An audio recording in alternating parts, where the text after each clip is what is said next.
जय लवजी सगळ्यांना. आज सावित्रीबाई फुले यांची पुण्यतिथी आहे. त्यांना विनम्र अभिवादन करतो.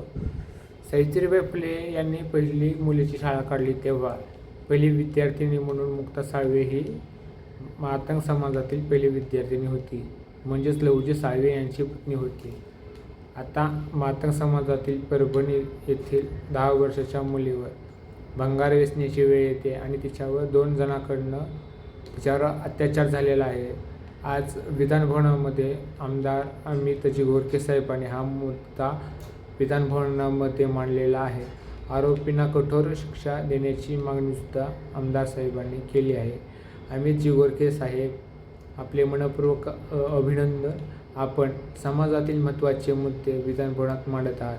धन्यवाद साहेब.